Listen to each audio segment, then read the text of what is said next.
And welcome back to 303. We are now ready to finish our conversations with Plato's classic dialogue, Apology. Let me make a couple of quick observations before we now turn to the final paragraphs of this famous dialogue. One of the things I want to say is that at the very end of this dialogue, Plato is trying to point the finger. I would definitely write it down this way. Plato is trying to point the finger. Somebody needs to be accused and indicted for the tragedy, at least that's how he sees it, of killing the greatest man in Athens. How does he do that? Well, what's fascinating is that he has Socrates do that, not Plato. Plato does not come out and say, you guys that killed my teacher, idiots. No, he doesn't do this at all. Instead, what he does is he will have Socrates speak to two different groups. The first group, of course, we heard in our last session, his comments to those who would condemn him. And what is it Socrates says in code language? You're idiots. But the way he says it, rather, is, you're really not harming me. You're harming yourself, which is interesting kind of logic. In other words, I'm a gadfly that comes around and bites you on the rear end. You are a horse's rear end going to sleep in the sunny field, and I come and bite you and wake you up. You horses' rear ends need me, and it's a real tragedy that you're not going to have me around to goad you anymore, to frustrate you, to upset you. Shame on you. We're now going to turn to what he has to say, however, to the second group, which is, of course, Plato himself, right? To those who would want to acquit me, and that's where we'll begin. Notice he calls them my friends. And it's at this point now that we'll pick up, and we'll finish with the last few lines of the dialogue Apology. Friends, who would have acquitted me? I would like also to talk with you about the thing which has come to pass, while the magistrates are busy, and before I go to the place at which I must die. Stay then a little, for we may as well talk with one another while there is time. You are my friends, and I should like to show you the meaning of this event which has happened to me. Oh, my judges, for you I may truly call judges. I should like to tell you of a wonderful circumstance. Hitherto, the divine faculty of which the internal oracle is the source has constantly been in the habit of opposing me, even about trifles, if I was going to make a slip or error in any matter. And now, as you see, there has come upon me that which may be thought, and is generally believed to be, the last and worst evil. But the oracle made no sign of opposition, either when I was leaving my house in the morning, or when I was on my way to the court, or while I was speaking, at anything which I was going to say. And yet I have often been stopped in the middle of a speech. But now, in nothing I either said or did, touching the matter in hand, has the oracle opposed me. What do I take to be the explanation of this silence? I will tell you. It is an intimation that what has happened to me is a good, and that those of us who think that death is an evil are in error. For the customary sign would surely have opposed me had I been going to evil and not to good. Let us reflect in another way, and we shall see that there is great reason to hope that death is a good. For one of two things, either death is a state of nothingness and utter unconsciousness, or, as men say, there is a change and migration of the soul from this world to another. Now, if you suppose that there is no consciousness, but a sleep, like the sleep of him who is undisturbed even by dreams, death will be an unspeakable brain. For if a person were to select the night in which his sleep was undisturbed even by dreams, and were to compare with this the other days and nights of his life, and then were to tell us how many days and nights he had passed in the course of his life better and more pleasantly than this one, I think that any man, I will not say a private man, but even the great king will not find many such days or nights when compared with the others. Now, if death be of such a nature, I say that to die is gain, for eternity is then only a single night.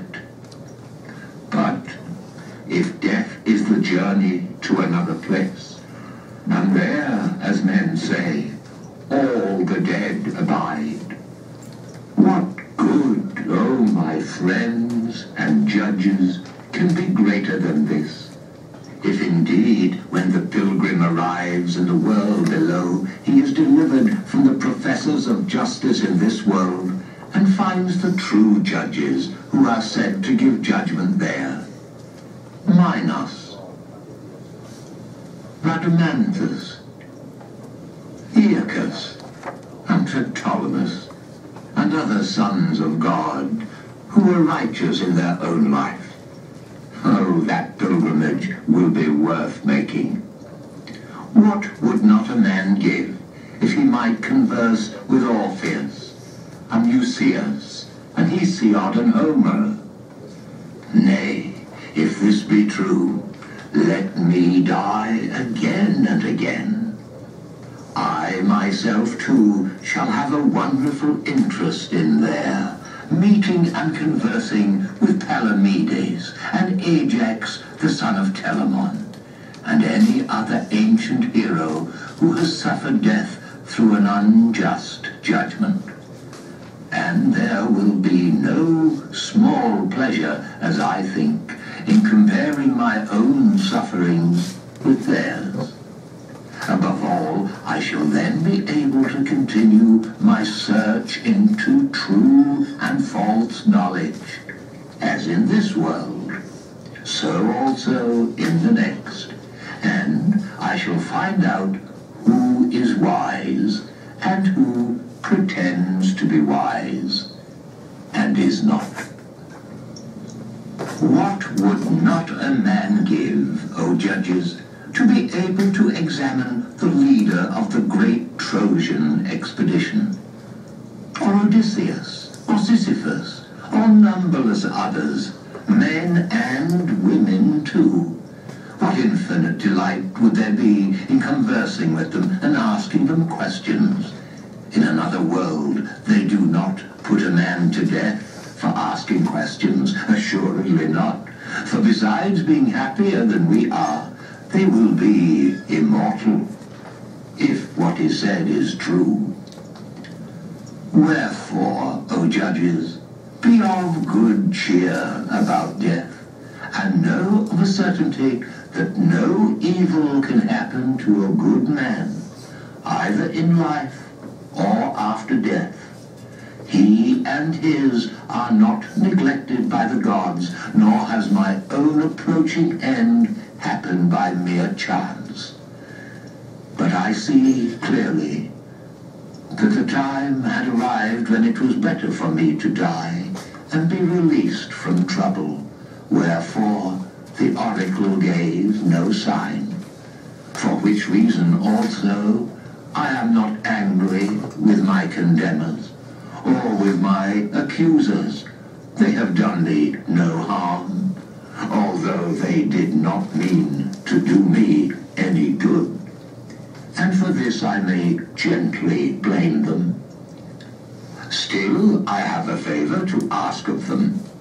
When my sons are grown up, I would ask you, O my friends, to punish them, and I would have you trouble them, as I have troubled you, if they seem to care about riches or anything more than about virtue, or if they pretend to be something when they are really nothing, then reprove them. as I have reproved you for not caring about that for which they ought to care, and thinking that they are something when they are really nothing. And if you do this, both I and my sons will have received justice at your hands. The hour of departure has arrived, and we go our ways. I to die, and you to live. Which is better? God only knows. Okay, so I want to now wrap up our comments regarding apology with that word that you just heard. He ends his speech with that word, justice.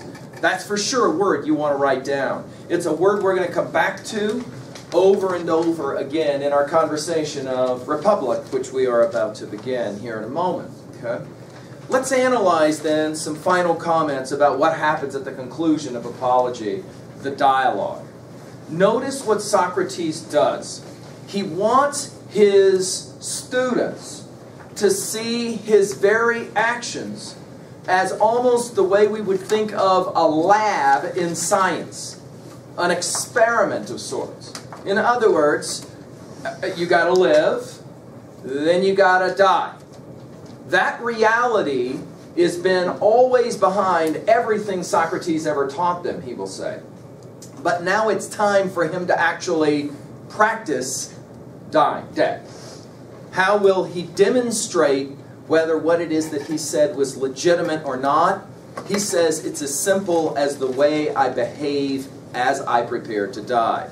In other words, he will speak to his students in a way that says, if I can die with grace, you can die with grace. And of course, without fear, right? He doesn't want his students to be afraid, either for him or for themselves. The dialogue apology, as I said, is the second of 4 dialogues. From here, Plato then tells us about how Crito tries to get Socrates to escape, and then Socrates wants to have a conversation. You'll notice that in these final lines, Socrates turned to his students and said, let's take a few moments and have a conversation. This is the Socratic method. All right? And yeah, he's the only one talking, but he'll be able to speak in many ways for the emotions and the feelings of those who are clearly sitting there going, this is insane that a completely innocent man is about to be killed by the state. Of course, you could right now at 3a jot down a whole bunch of titles that come to mind where you have some kind of innocent person who is about to be convicted for a crime he or she did not do and then executed. Of course, as juniors, you studied Arthur Miller's play, Crucible, and so you're aware of the ways in which it's a pretty pathetic, to use Aristotle's language, a pretty pathetic moment full of pathos when a completely innocent person has to stand up in front of his accusers and say, you know, I'm not guilty, but I'm going to forgive you anyway. Notice, though, where Socrates ends. He ends with his own children. Please cause them pain. Please frustrate them. Make sure that you keep an eye on them and make sure that they don't become too conceited. Intellectual humility will be central. Okay? Finally, throughout this dialogue, Socrates has referenced several times what he will reference also in Republic, and so I want to make sure you understand this thing about what is sometimes translated as the daimon, which is close to demon, but it's not demon, it's daimon. Now, what is going on with this? Well, this has to do with the Platonic Socratic idea that there's something very particular and special about Socrates, especially when he engages what we would think of sometimes as the muse, the voices in his head, which sounds kind of strange, but Socrates is going to say, periodically, these voices in my head tell me what to do. Now, of course, later we'll call this conscience, and of course Disney will turn it into a little green cricket, but this idea that there's something that's telling you this is the right or the wrong thing to have happen. You know what I'm saying? Socrates says, I elicited this daimon, and this daimon told me I was going to die this way, but I don't see it as a bad thing. I see it as, in fact, a good thing.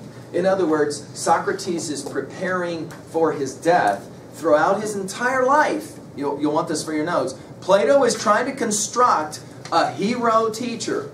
Okay? A teacher who to the very final moments, and when you read Phaedo, for example, that's the last words of Socrates, as he is in the jail, and as he'll drink his poison, then he gets up and he walks around to make sure that the hemlock courses through his body quickly, and the whole time he's talking.